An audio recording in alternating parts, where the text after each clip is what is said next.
स्वागत है आपका हमारे चैनल अनसुनी अनदेखी में। आज मैं आपको बताऊंगा MIB के बारे में। मैन इन ब्लैक, कुछ आदमी जो कि काला सूट पहने दिखाई देते हैं और अपने आप को गवर्नमेंट एजेंट्स बताते हैं। ये कौन है, कहां से आते हैं, ये इंसान है या एलियन, ये कोई नहीं जानता। देखने में इनकी स्किन बहुत ही वाइट होती है और ग्लो करती है। इनकी आईब्रोज भी नहीं होती, फेस पर भी कोई एक्सप्रेशन नहीं होता। लोगों को मानना है कि ये अमेरिकन गवर्नमेंट के लिए काम करते हैं और जहाँ जहाँ भी UFO साइटिंग्स होती हैं ये वहाँ सबसे पहले देखे जाते हैं। और बहुत लोगों ने ये भी क्लेम किया है कि ये उन लोगों को धमकाते हैं जिन्होंने UFO और एलियंस को देखा है। ये उन्हें वो सब बताने से मना करते हैं जो उन्होंने देखा है, और अगर वो इनकी बात नहीं मानते तो कुछ ही समय में वो लोग गायब हो जाते हैं। वो कहा जाते हैं किसी को कुछ पता नहीं लगता, ऐसा मानो जैसे उनका कभी नामो निशान ही नहीं था। मानो कि जैसे इनका काम UFO और एलियंस की घटनाओं को सीक्रेट रखना हो। ये उन लोगों के पीछे भी होते हैं जो UFO और एलियंस पर बहुत ज़्यादा रिसर्च कर लेते हैं। इन्हीं से इंस्पायर होकर हॉलीवुड ने एक मूवी भी रिलीज़ की है जिसका नाम है मैन इन ब्लैक। उस मूवी में दिखाया गया है कि कैसे इंसान और एलियंस साथ मिलकर काम करते हैं। तो अब मैं आपको बताऊंगा मैन इन ब्लैक की कुछ सच्ची घटना के बारे में। ये घटना पॉल मिलर नाम के एक व्यक्ति के साथ हुई थी।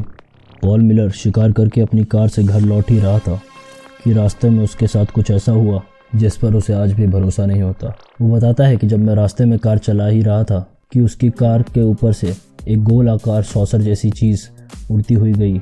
उसने देखा कि वो अजीब सी चीज़ पास के ही एक मैदान में उतरी है, और जब उसने उसका पीछा किया तो उसने देखा कि उस चीज़ से दो अजीब से क्रिएचर्स निकले हैं जो कि देखने में थोड़े बहुत इंसान जैसे ही हैं, पर उनका कद काफ़ी छोटा था।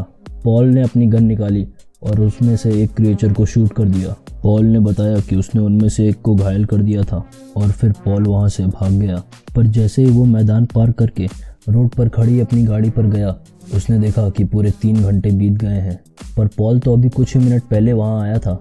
उसने ध्यान नहीं दिया और अगले ही दिन अपनी एयरफोर्स की जॉब पर चला गया। पॉल ने बताया कि जैसे ही वो अपने ऑफिस पहुंचा, 3 लोग जो कि काले सूट में थे उससे मिलने आए। उनके पास पॉल की सारी इन्फॉर्मेशन थी। उन्होंने उससे उस घटना के बारे में पूछा जो पॉल के साथ हुई थी। ऐसा मानो जैसे वो सब कुछ पहले से ही जानते थे कि पॉल ने क्या देखा और क्या किया। फिर उन्होंने पॉल को कहा कि सब कुछ पहले जैसा चाहते हो तो इस घटना के बारे में भूल जाओ। पॉल का मानना है कि जो क्रिएचर्स उसने देखे वो एलियंस थे और जो लोग उससे मिलने आए थे वो कोई और नहीं बल्कि मैन इन ब्लैक थे। दूसरी घटना, न्यू जर्सी 1968। ये घटना रॉबिन्सन और उसकी वाइफ के साथ हुई थी। वो अपनी रिसर्च लैब में ही रहता था जहां वो एलियंस और UFOs पर रिसर्च करते थे। उन्हें ऐसा लगता था जैसे कोई उन्हें छुप छुप कर उनकी विंडो से देख रहा है। तो उन्होंने ये बात अपने friend Tom D green Backley को बताई। तो उसने छुप कर उस MIB की फ़ोटो ले ली और वो फ़ोटो आप अपनी स्क्रीन पर देख सकते हैं, और यह मैन इन ब्लैक की एक रियल फ़ोटो है। तो मैं मिलूँगा आपको नेक्स्ट वीडियो में ऐसे ही कुछ सच्ची और खौफनाक कहानियाँ लेकर। धन्यवाद।